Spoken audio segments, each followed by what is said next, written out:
It is my understanding that tonight and tomorrow is the 87th yard site of your Heilige Zayda, great-grandfather, Moran Rav Yeruchom Levovitz, Zochrein Levracha.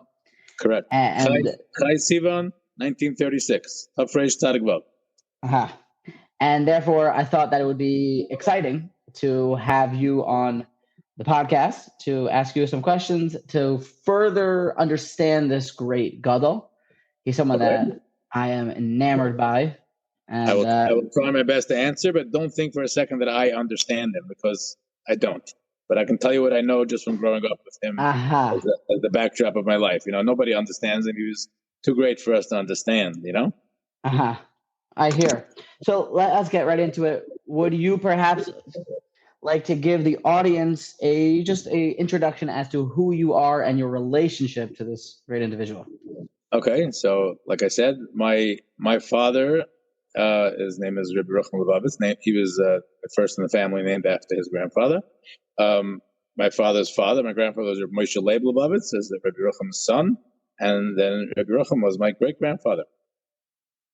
And you said your father's name is Yeruchom as well, right? Correct. My father was born in 1941. Rav Yeruchom was left in 1936. Yes.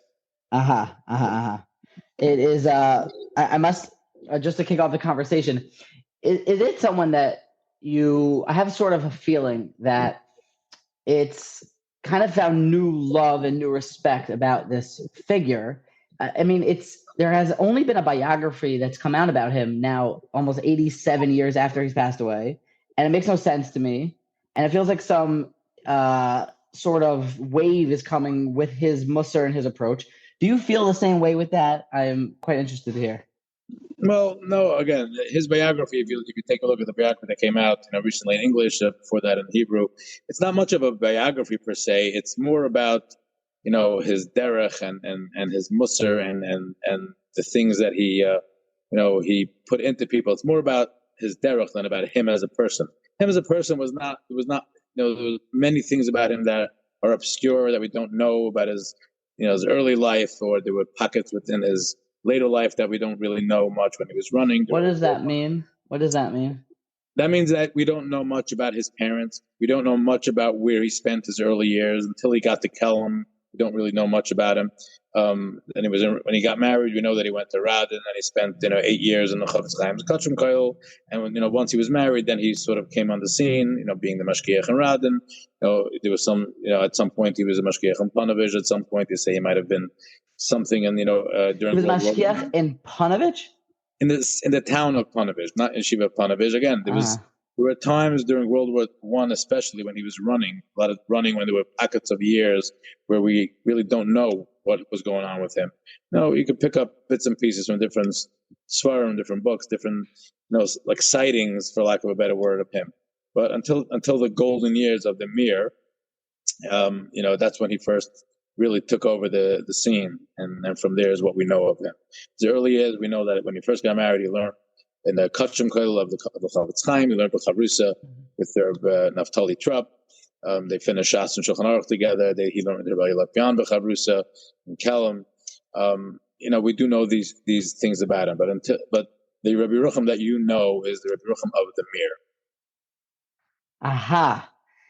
That is very interesting. Right. It feels like the way that the authors put it, the historians, is that the Mir's golden age was during the 20s, and it was kind of Rabbi Yeruchom took all that he had from the Chofetz Chaim and all that he had from Slobodka and all that he had from Kelm, and then brought it to a time that was just perfectly ripe to be able to share it with the world. He was definitely a product of the Alta from Kelm, as well as the Alta from Slobodka was Rabbeim, but more, the Alta from Kelm was really his Rebbe. Everything he said was, and he said about himself, was a pirush on what he heard from the Alta from Kelm. All his shmuzin, all his vadin was all like being mefarish. Everything he learned from the Alta from Kelm, and mind you, he only learned by the Alta from Kelm for a year or less. After that, he stayed in Kelm by the Alta's Rav Nachum Zev, the Alta's son, and the Alta's son-in-law.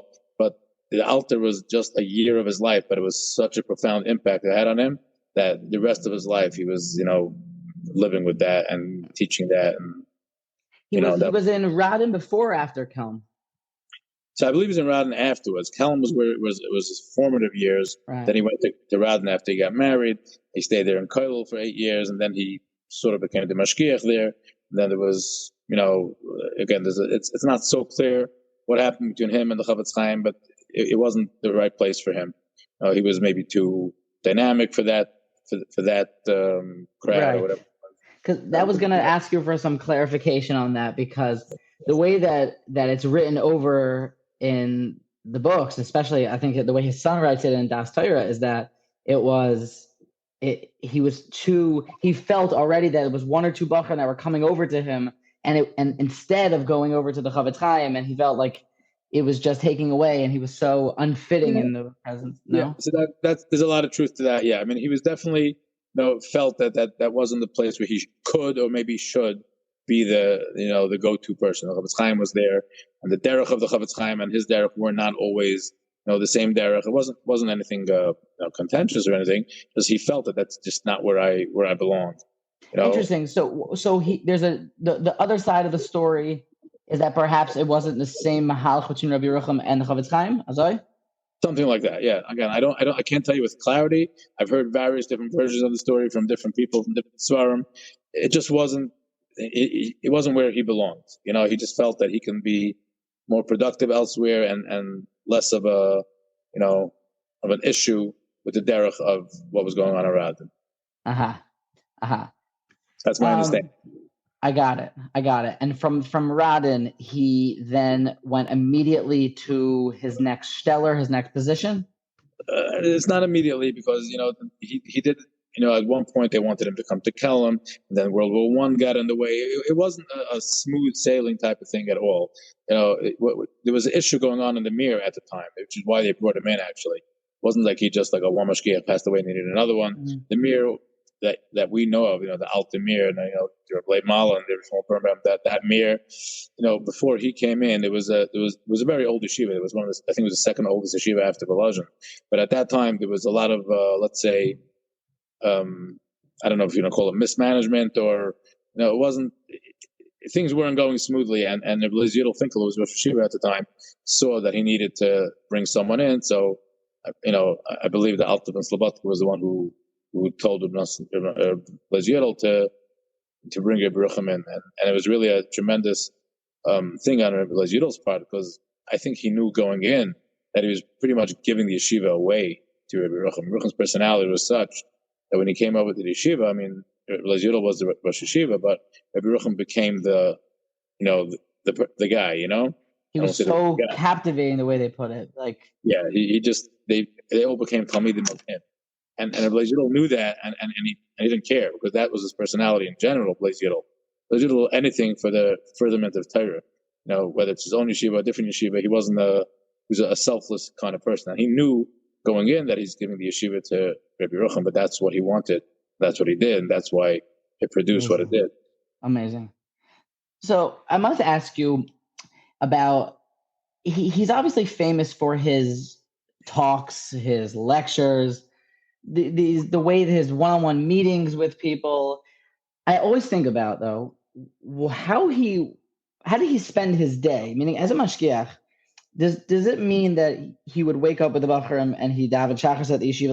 Let's jump to 1920s when the golden age of Mir, and he's there. There's 200 bachrim in the Mir, and is he there at the Mir? He's davening with them. He's sitting in first seder with them. He's answering their Gemara questions, or does he have his own office and they come to him for advice?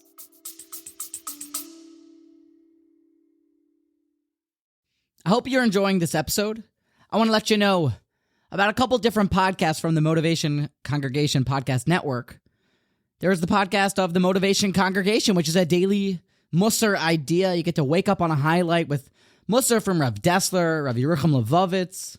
It's fun. We talk about self-improvement. Sometimes it can be harsh. Sometimes it's more light. But it's an enjoyable podcast. Perhaps you will enjoy it. You're listening to it right now. So just smash that subscribe button to get new episodes. And there's also the weekly Parsha podcast, an in-depth look at the Parsha. Normally, it develops one single idea, attempting to string together multiple sources to have a crescendo of one practical piece of advice from the Gedolei Olam. And there's also, lastly, a story podcast. It's Motzei Shabbos that it is released. It's called Great Jewish Stories of Iconic Torah Giants. So check out all three podcasts. Don't forget to smash that subscribe button. And if you want even more content, definitely join the community on WhatsApp, 757-679-4497. Just text, add me, text subscribe, join us. It's fun, it's enjoyable, some good content, and Im Yirtzeh Hashem, we should continue to learn together. Enjoy the rest of the episode.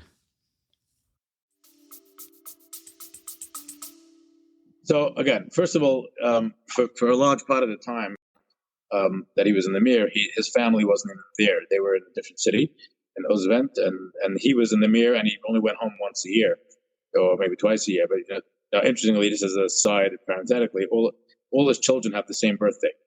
Just an interesting thing about he went home once a year, and all his children. It's just interesting. But he was pretty much lived in the yeshiva even after they moved to the Mir. He didn't sit, I don't think, in the Beis Medrash all day. He had what's called a shalka. It was a room upstairs which had a window down to the Beis Medrash. He spent a lot of time up there, whether it was learning, whether it was meeting with Bachram, but I don't know if he sat in Beis Medrash all day or sat upstairs. I was in that room actually many years ago when I went to visit it. I actually went up there. Where is this? Is this in the modern Mir building? In the Mir. I wouldn't call it modern, but right. Today a post office in the town of Mir in Belarus. The yeshiva building still stands. It's a post office. And upstairs is like I guess an attic or a room. That was his room. And he used to spend most of his time there. People, I know a lot of stories that I've heard over the years. Bachram would go speak to him. They would go upstairs to speak to him. So I'm sure he made it to the Beis Medrash as well, but he did spend a lot of time up there, whether it was observing the Bachram, learning, preparing shmuzim, whatever. He wasn't the Rosh Yeshiva. He wasn't answering Gemara questions per se. I mean, not that he didn't know Gemara. He's, of course he did. You see from his farm that he was a baki in the large chelik of Kol Terakula, but that wasn't his role with the Bachram.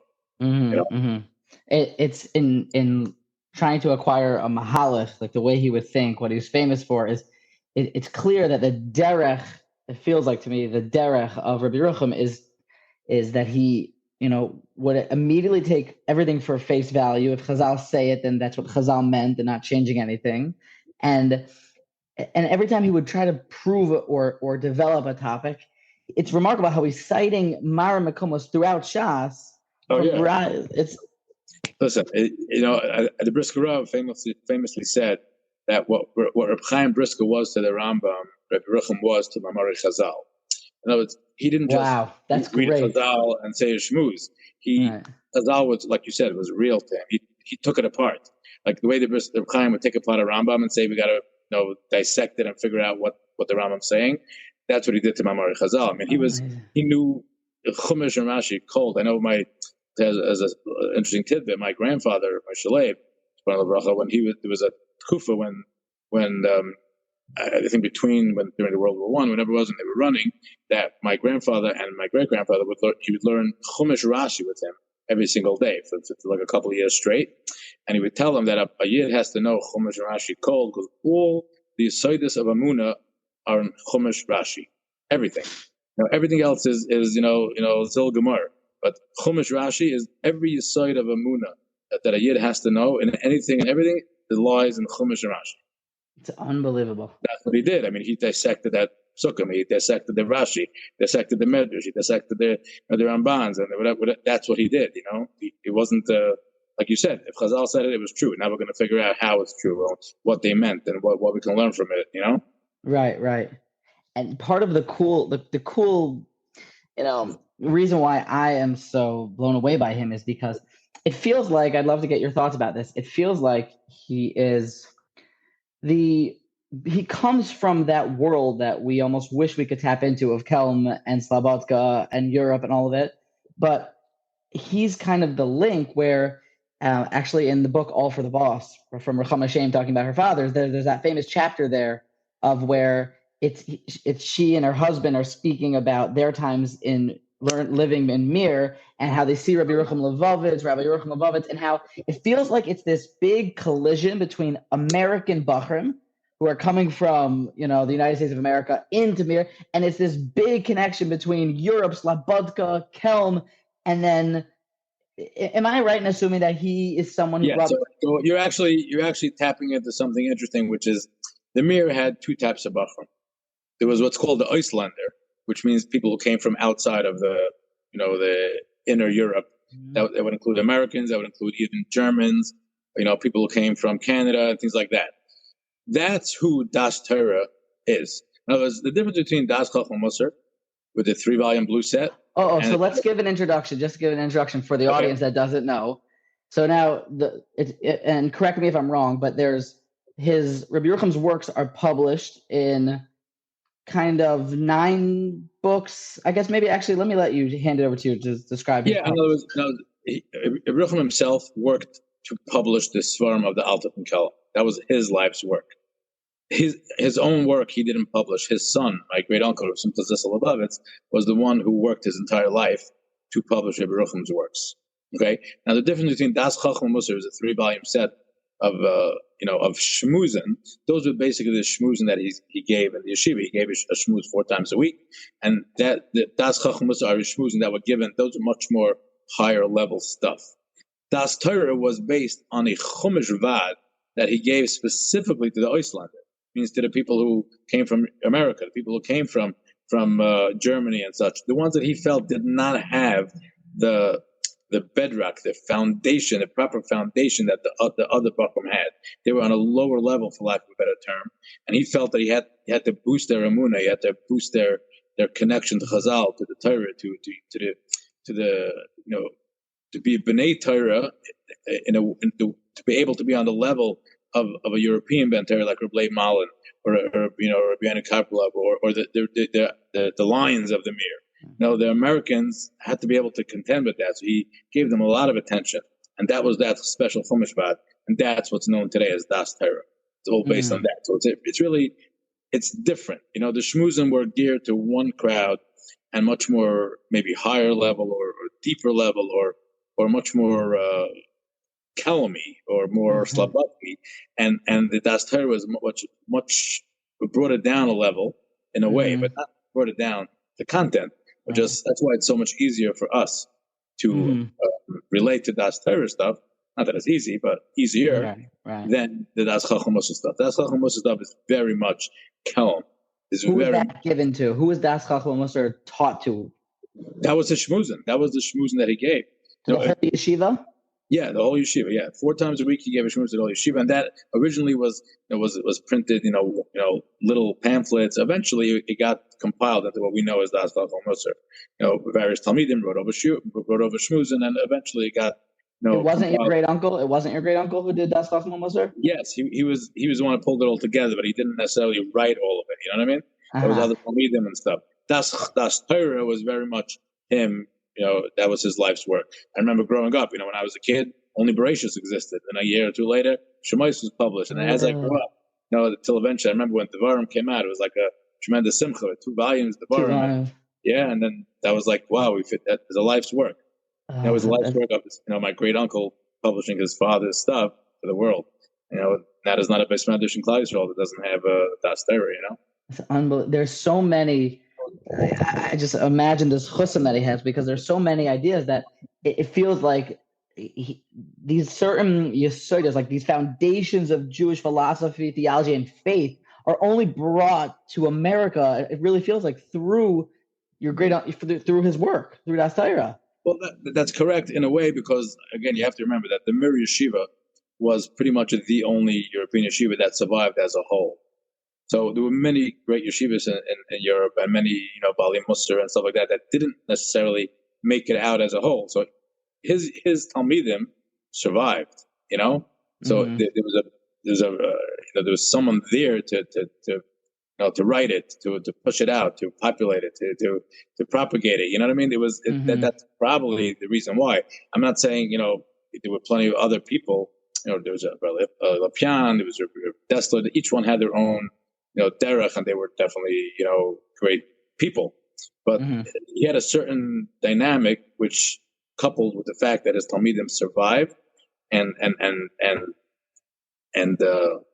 looked up to him the way they did, like he was it to them, and that's why, I think that's my personal opinion, that's why it managed to have a resurgence, Why do you think that he is so? People were so obsessed with him, right? There are people that I know make pseudos, including myself, in times that they were introduced to Rav Yeruchom.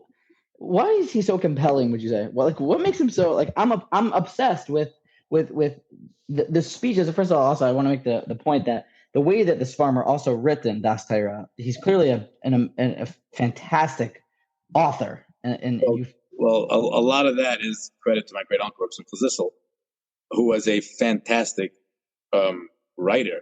That's what I meant to say. I meant to compliment. Right. So yes, Rav Yeruchom, was a fantastic person and a fantastic, knew how to give a schmooze, and he connected. But a lot of it has to do, at least on print, is the way Rav Yisroel Levovitz was able to take it and capture it onto the page, and you can read it, and you can sort of hear the schmooze as you're reading it. Literally. So, many times myself, different Rabbanim that I've heard them speak, and I read this farm, and it's not the same. It's not automatic that when you say a speech and you transcribe it to print, that it retains its vivacity. You know what I mean? It's remarkable. I picture it. He writes like atmo, like you see him screaming with exclamation marks, and it's beautiful. It's beautiful. Why this is for asking for the audience really, to make it more accessible. Do you believe that there maybe would be a time that Das Torah would be published in English, or perhaps get Art Scroll on board and let's make a campaign? Honestly, I don't think that will happen. Why? I just don't. I don't think the family or the ones who would do it are into that. They feel that its authenticity would be diminished. If it became translated. That's just personal feeling. Just from knowing the family and knowing the people behind it. Again, will it eventually happen? Who knows? I know there are. I do see. Rabbi, I forgot his name, Rabbi Alderstein or something, does put out a weekly Das Torah in English. It's been done as a here and there, pamphlets, things like that. I just don't see it, anyone getting on board, from the family at least, having it translated in English. Again, that down the line, who knows? It's 87 years now that it hasn't happened yet, Mm-hmm. And where's his family now? Like when you're referring to that family who's in charge, who are they and where are they? They're all over. I mean, most of them in America, whether Lakewood and Brooklyn, Muncie, there's some in Israel, but we're all over the place, But it's, again, like I said, I don't know if there's one person in charge. His little son in Muncie is very involved with it. There's others involved with it, but again, it's not something I can see happening. I wouldn't be shocked if it happened. I'd be surprised. All right, I guess I'm gonna have to try to get in touch with the family. I feel like there's just obviously the authenticity needs to be probably protected, and it's definitely something special. And even sometimes it's even when you read the Vart in Hebrew, sometimes it's almost painful to hear the truth coming, that it hurts to read. See, part of the reason is what you just said. So you called it a Vart. One of the things the family, like a lot of people in the family, have an issue with. I know from the older generation. I'm from the younger generation. I don't have a problem with anybody. I love everyone. I have no problem. But a lot of the older people are trying to protect whatever it is they're protecting. Won't call it a Vart. It's not a Vart. It's so much deeper than that. It's the total understanding of a Rashi. It's the total. This is what the pasuk means. This is not a Vart that you say. It's not from my initial Torah that you write on a parsha sheet. Right. It's part of why they're very protective of the authenticity of it. He doesn't say words. He tells you how to read a Rashi. He tells you how to learn a lesson from a Rashi. He teaches you, the basics of Emuna. Everything's Emuna, by the way. Everything is boils down to Emuna. That was his key. Why? Why do you say that? Because that's just the overall message, and everything he said was obviously Torah based, but Emuna. A Yid has to have Emuna. A Yid has to learn Emuna from the Torah. You read Bereshis, and if you read Vayikra, every Devarim, you have to be able to walk away with Emuna b'Hashem. That's the key message that he was always pushing. Now, Emuna doesn't just mean, this psychedelic thing. Emuna is through Torah and through everything else and through Mussur. But it's about Emuna and Hashem. Wow. I never would have said that. Like, I never would have thought that. Well, now that I said it, now next time you read a piece, try to keep that in mind. You'll see this. You walk away from anything that he says. At least that's personal. It's my personal opinion. You walk away from anything you learn from him. You walk away with a stronger Emuna and Hashem, and that's the key. Right. And it's coming to mind a couple of different even examples of where it definitely feels like there's Emuna in. I mean, how many times does he talk about Nisyonis and Emuna? Like kama v'kama. And how many times does he talk about Emunas Chazal, Emunas Chachamim? There you go. Again, Emunas Chazal is just is an iteration of Emuna and Hashem. It's as Hashem L'Chechatira, the Rabbis Imid Chacham. It's all Emuna b'Hashem. It's all, the stronger a person's Emuna is, the stronger he'll be able to fight Nisyonis. The stronger a person's Emuna, the better his Torah learning will be. It's all. It's based on Emuna. Emuna is the Aleph. That's what the Aleph for a reason. Emuna is the key to everything. Wow. Emuna is the key to everything. Let's put that as the podcast title. Absolutely. Wow. So also, I was thinking as you were talking about what Rabbi Yeruchom really stands for, and you're saying that it's Emuna, I have even on my notes before I came on to have this discussion, thinking about what Rabbi Yeruchom means to me, and to try to compare and contrast what someone who's from the same tree, from the same family, what your Zaydim means to you. I was thinking that he very much means to me. He's Shalem. He talks a lot about completeness, which I was going to ask for a perspective. He talks at great length, famously, about your etzem, your I, right? What defines you and defining your milas, and that has come through in Revolba's Torah, right? Absolutely. So I'd be interested for a take on that, and also, how do you feel like maybe that's also in Emuna, or you feel like that's something different? Again, Emuna. There's Emuna in Hashem. There's Emuna in Chachamim. There's Emuna in yourself. It's all this. It's all keys to Vayaminu b'Hashem of Moshe Avdei. That's what it's all about, right? You can't, Torah is a shira. You can't get to the shira until you have Vayaminu b'Hashem of Moshe Avdei. The stronger your Emuna in Hashem, the stronger your Emuna in Chachamim, the stronger your Emuna in the Torah and what the Torah teaches, the stronger your Emuna in Yiddishkeit, the stronger your Emuna in yourself, the stronger Jew you can be, the more Muslim you can be. Like you said, yes, Shleimus is a tremendous, goal in Kelm, especially. Mm-hmm. But that was one of his things. I mean, he didn't just do things. He didn't do anything without thinking about it. Everything he did was on his ladder to perfection. He didn't blink without thinking, should I blink today? Should I? He didn't make moves. He didn't run. Every move he made in his life was calculated. That was the Kelm way. Mm-hmm. Kelm didn't do things just you can. You throw down a book on the floor, it makes a sound, everyone jumps. In Kelm, they wouldn't move because their life's work was total mastery over their every move. That's the Kelm way, mm-hmm. And he was like the epitome of that. He was like the Alter von Kelm famously said that if my whole derech was done to produce him, it would have been worth it. Like even the Alter von Kelm looked at him as my perfect prototype of what mm-hmm. I was trying to do, Mm-hmm. Mm-hmm. And there's also definitely a strong, undertone of Gadlus Ha'adam in his works as well, from Slobodka, right? That's a Slobodka influence, of course, but that wasn't where he focused so much. The Alter Slobodka himself didn't necessarily have the same way of doing things, Also, the Alter Slobodka, his way was to every person should grow and become whatever he's supposed to be. Rabbi Yeruchom's way was more to mold everyone into be that, there was even I'm not going to say machlekes, but, the Alter once quipped that, that Rabbi Yeruchom is making soldiers, right? Like, mm-hmm. you just make everyone to be whatever, whereas I'm trying to mold them into something else, each one on their own individuality. Again, it's a different derech. No, that godless Adam by definition has to let everyone reach their own potential, because you can't be godless Adam, esque if you're have to be something that's not you. And whereas his mahalach was more like, no, we know what Adam Shalom looks like, and we all got to get there. Really?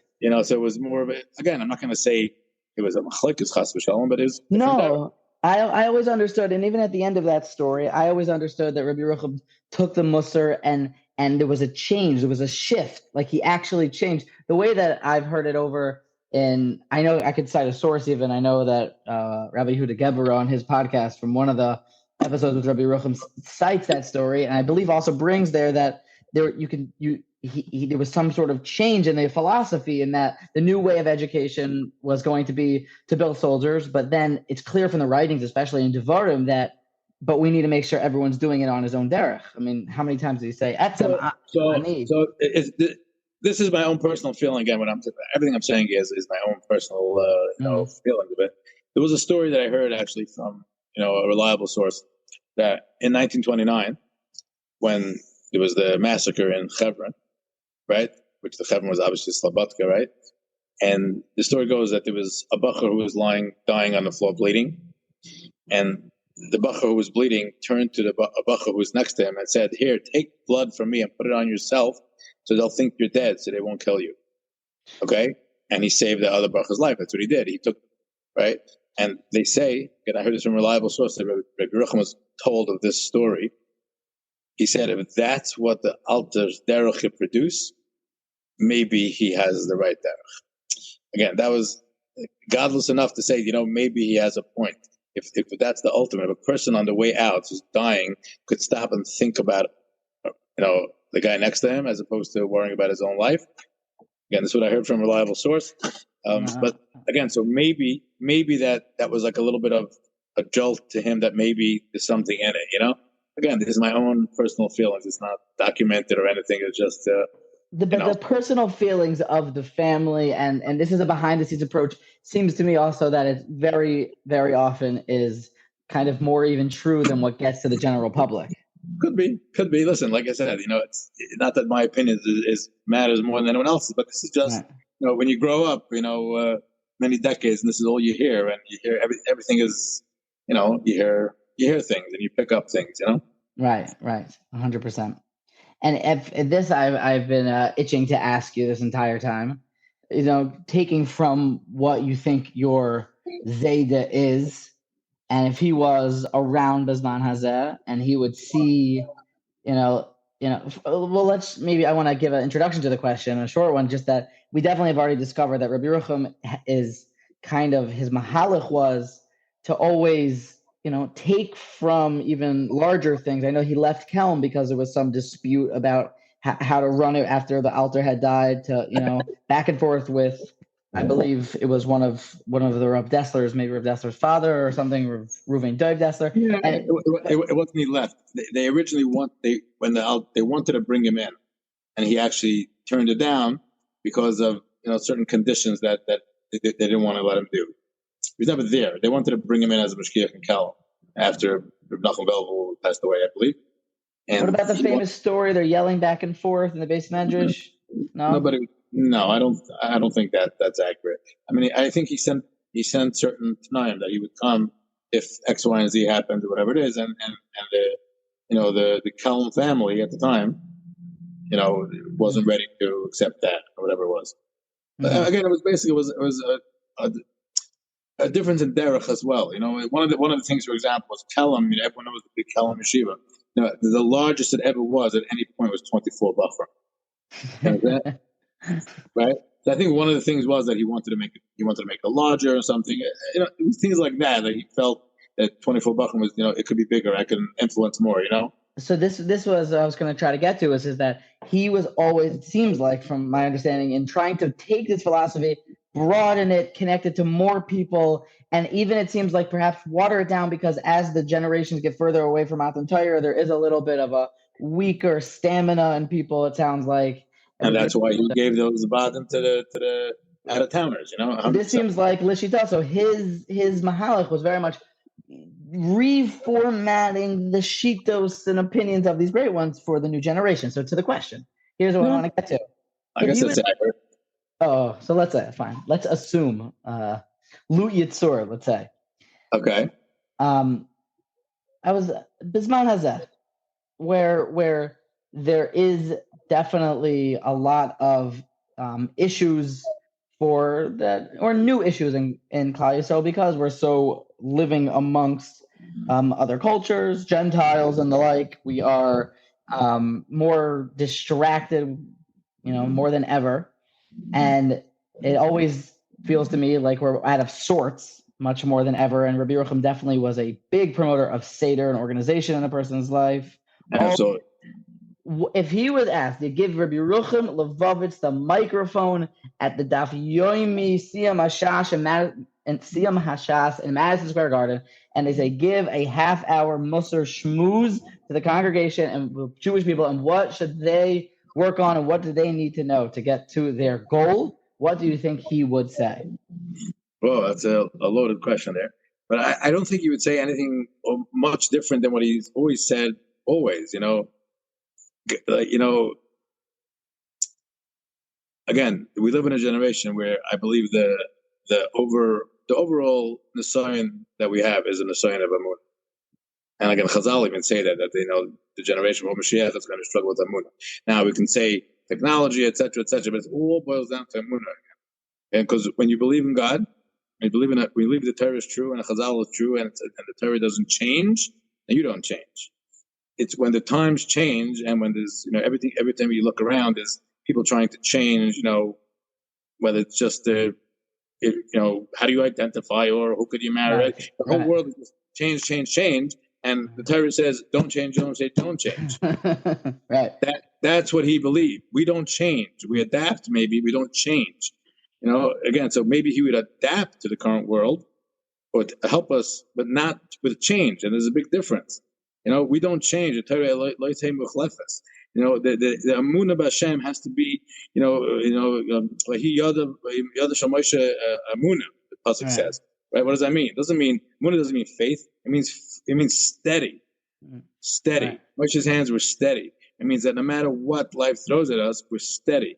It says, there's a word they say you have to be kaveh. Right, you said var. But it's not from him. Oh, okay, good. The word that said the Welt says that you have to be Chazal say you have to kaveh itim l'Torah. Hashem asks you when you get to the Gemara Shabbos Lamed Aleph, right? When you get to Shemayim, they're going to ask you if you're going to be kaveh itim l'Torah, right? So what does the word itim mean? That's a funny thing. We kaveh zman l'Torah, right? Or ace l'Torah. What's itim? Kaveh itim l'Torah. Okay, so some say, it's itim plural once by day, by night, but it should have said kavata zman l'Torah. Right. So there's a word that they say that it's referring to, in Kahelas, you have ace Melchama, ace Shalom, ace Lahav, ace L'snai. A person's life is full of itim, different situations, different life, different tirchas, different tirdas that we have. There's always itim. And the question was, you kaveh itim l'Torah. No matter what's going on in your life, were you steady? That's the whole word of kaveh itim, means no matter what's going on in your life, right? A bad day, a good day. A bad hair day, a good hair day. You have a wedding, you have a levaya, right? But always don't forget to learn, right? That's the steadiness of Torah that they get demands for us in Shemayim. And that, I believe, is a offshoot of this Emuna that I'm talking about, that he spoke about. I think that Emuna means steady. Whoever you are, you got to keep being that person throughout whatever's going on in your life. You got to be that person every month. You got to be that person in every situation. Whether life's good, whether life's not so good, right? Whether you have a job, you don't have a job. But whatever's going on in life, you got to hold on to that Emuna. That you hold that Emuna, it means you're holding on to Hashem, holding on to the Torah, you're holding on to Chazal. And again, that doesn't change. That's true in 1936, and it's true in 2036. Wow. So you believe that he would preach to the masses not to change in the face of uncertainty and the winds of change. I think so. Yes. Again, that's in yeshiva speak, that would be hold on to the Messiah, hold on to the emes, hold on to the Torah, hold on to what our Rebbeim taught us. It doesn't change. It looks differently, it's packaged differently, but it can't change. This is the problem today. People are changing. We're allowing change to happen, and that's not the way. Right. We got to hold on to the truth. Right. Truth doesn't change. Truth can't change. Right. Truth cannot change by definition. That's right. And that's what he was. He was a man of truth. He was a man that sought the truth. He's a man that lived his life by the truth. He's a man that taught the truth. He's a man who nothing that wasn't true, worked with him. He was a mavakish, a emes. That's emes ve'emuna goes together. Emes ve'emuna. All back to Emuna. Wow. It definitely brings to mind. I mean, I just learned a piece from Rav Yeruchom that he's talking about where Rashi said that even if a person has finished all of Torah, still he shouldn't leave to go study other. Gemara says this. Man should be you never finish. And you never finish. So Rav Yeruchom says, well, why? It doesn't seem right. Like, if you are finished, then let's be real. Then you're finished. Like a truth-seeking individual like he was. It's over. So, and he goes into it. He says, because there's something called absorption, and there's something called making something one with you, and habituation. And the more you do something and you don't change, it becomes into your soul, and it gets into your zich, and it just becomes part of you.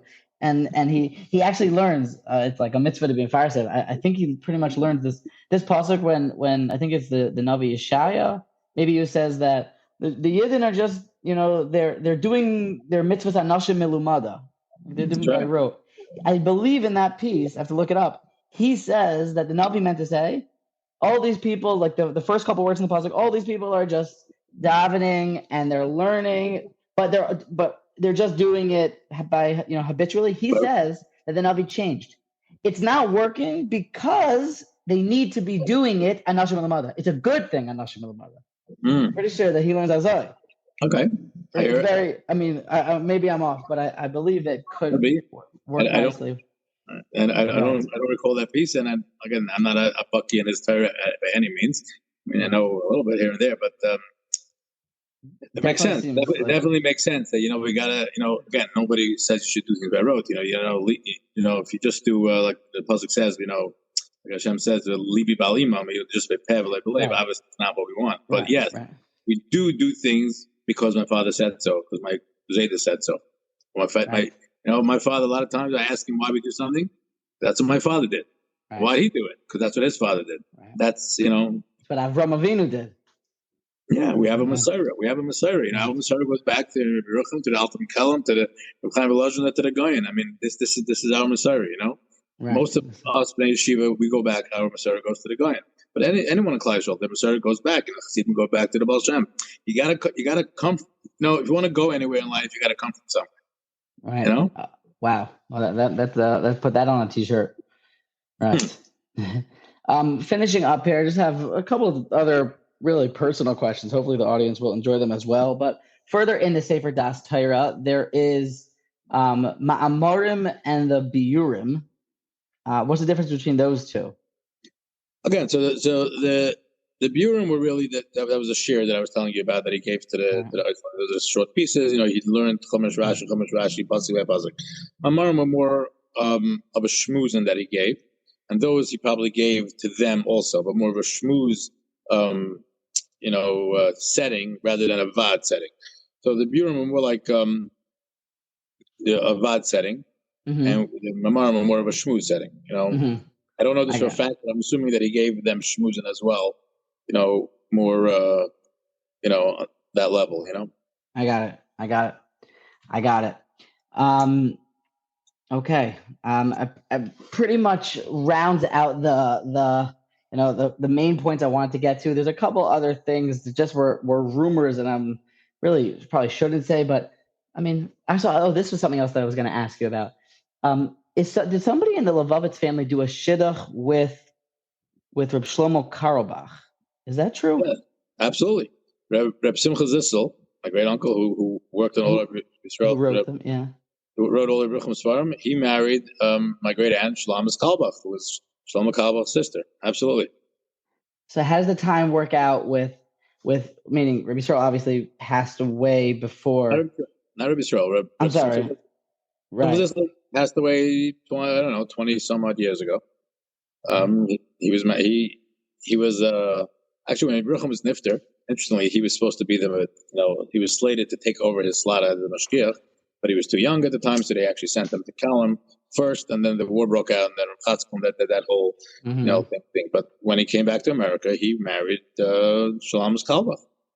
Wow, that's pretty cool. What else? If one other thing, maybe perhaps you could share with the audience that isn't well known about Ma'irenu HaMashgiach Halevi.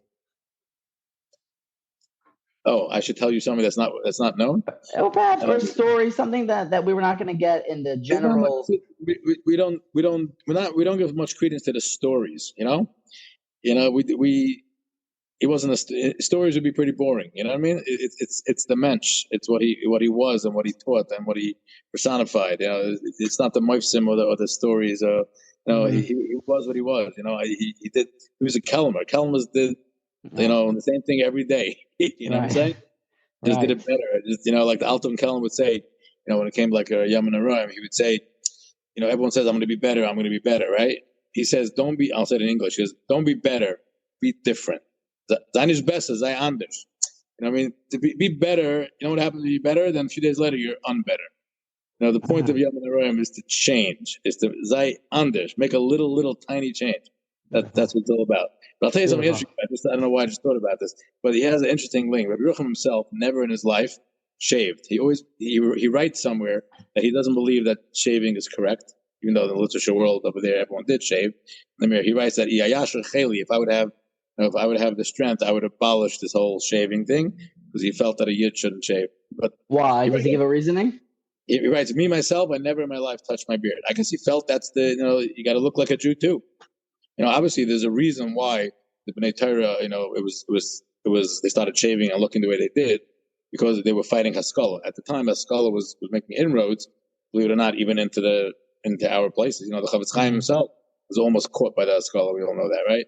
Mm-hmm. But it's hard to believe. But so one of the ways that the Gedolim of that time, dealt with Haskalah was they figured that if the Bachrim looked more put together and modern like that, it would stop the fights and the deriding of the Bnei Torah looking unkempt or whatever it was. You know what I mean? Mm-hmm. But Etzem, he didn't believe that that Jews should shave. Why? Because it's meaning it's also funny. Yeah. Because it's Surah, the Surah of a Yid, like this is his face. Yeah. The Surah of a Yid is with a beard. It's no question about that. As if like Avram Avinu had a beard. We're gonna say. Of course, you think Avram Avinu shaved? Right. I don't know that to be a fact. We all know Reb Chaim Kanievsky was very much against shaving, and Chassidim we're not talking about because they push course against it. But even from the literature Gedolim, even though it was our derech that we shave, but he had this thing. I saw the letter once. He wrote that Iyayasher Cheli, I would abolish it. And interestingly, unlike other literature yeshivas at the time, if you came to the mirror, let's say from a Hasidic background, and you were wearing long, you had a beard, he would never let you change out of that. He was very much, if your Messiah is to wear long, but you're Hasidic, you got to hold on to your Messiah. You know what I mean? He didn't let them come to here and then adapt, so to speak. So there were known stories of people who, before they came, they changed, knowing that once they come, he wouldn't let them change. Right. Say, even Reb Chatzkel came from a Hasidic background, believe it or not. But really, yeah, sure. Reb Chatzkel was a Polish. Right, and he heard one drasha, right, from about Tcheles, right? He heard it in Radin, way back in Radin, and he got hooked, and he just went where he said it became a Rebbe, Right. I read in B'Mechitzas that Rav Yeruchom spoke that time about that the Chazal tell you that you're supposed to see your blue Tcheles, and that's supposed to show you you're supposed to think of the blue water, think of the blue sky, think of the Almighty's throne, the Kisei HaKavod. And Rav Yeruchom asks, he says, Chazal want us to see a color, just blue, and I think Kisei HaKavod. It said you have to see colors with your Ruchnius glasses, and if you're not learning Mussur, then it's impossible. Elamai, we have to learn Mussur. That's what I heard the drasha was. Okay, makes sense. It's also in their shadows, volume 3. Okay, so let's finish up here. In regards to just the end of his life, he passed away. It sounds like he was rather young. I think he was in his 60s. He was very young. He was 62. He got sick, and he unfortunately passed away at the age of 62. Yeah. And then he is survived by how many kids and Talmidim? Let's deal with kids and Talmidim as quick as possible. Well, his oldest son, Rav Yisroel, was already married before the war, and he was in Vilna in the Ramaylas yeshiva, so he was not with the yeshiva, so he got killed by the Nazis. Him and his wife and his 3 kids, Meir, Ruchama, and Leah, Shem Yankum Dama. After that, he had Reb Avram, Reb Moshe Leib, and Reb Simcha Zissel, were his 3 surviving sons who came to America, and his 1 daughter, Chasia, who was married to Rabbi Yisrael Chaim Kaplan, and the Kaplan Mashgiach, Tali Kaplan, Yeshiva Talmud. Then you have 3 Kaplan. Everyone knows 3 Kaplans, Yeshiva Yisrael. That's the next generation of the Kaplans. Mm-hmm. That's all from his daughter. Mm. Oh wow, I didn't know that. I didn't make that connection. Yep. Interesting.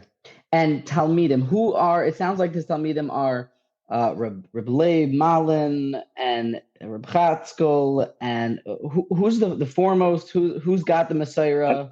I don't know foremost or not foremost, but it's Talmid. Yes, like you said, Reb Leib Malin was the lion of the group. But yeah, the Nesilim, they didn't make it out. Then you had the Shmuel Birnbaum, you have Reb Shimon Schwab, Shlomo Wolbe, what's the name? Michael Feinstein learned in the Mir. I mean, all the list goes on. David Povarsky was probably one of his closest, if not the closest, Talmud. The Rashiva Panovich. These were all his Talmidim. Yeah. Mm-hmm.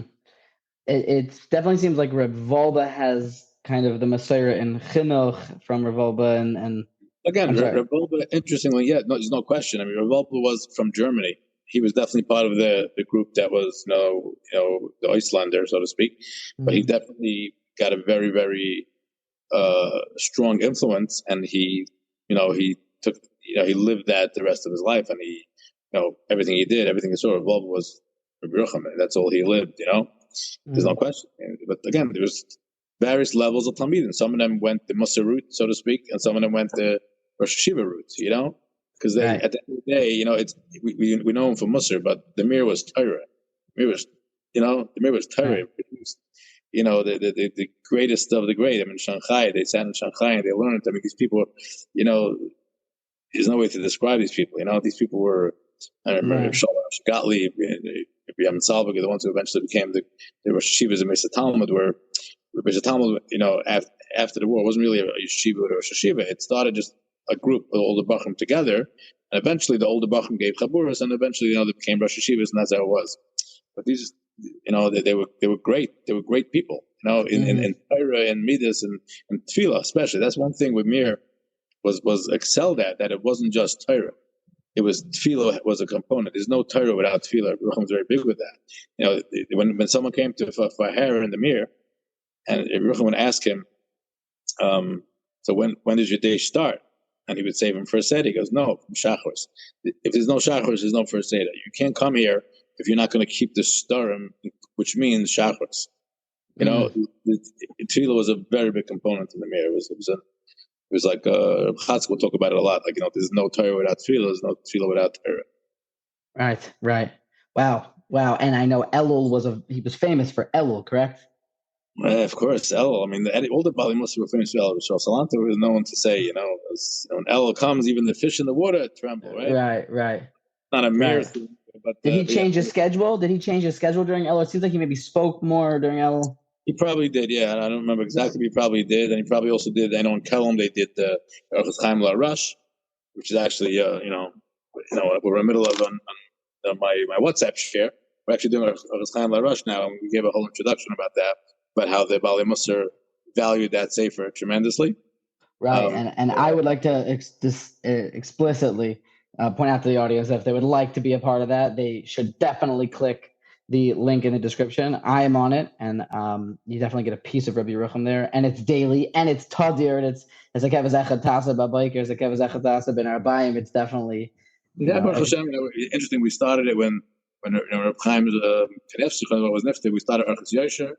Sure, I remember that for sure. Yeah, a 2-3 minute share, and Baruch Hashem, hundreds of people joined up, and it's I like it. It keeps me on my toes, and if I can inspire people even a little bit, and I can be and bring a little more Emuna to this this world that lacks it very much. That's my schos, That's it. So we can definitely say in conclusion that Meirenu Mashgiach, Rav Yeruchom Levovitz, who his yahrzeit, correct me if I'm wrong, it's Chai Sivan, and it's the 87th yahrzeit, right? That many years since he's been gone?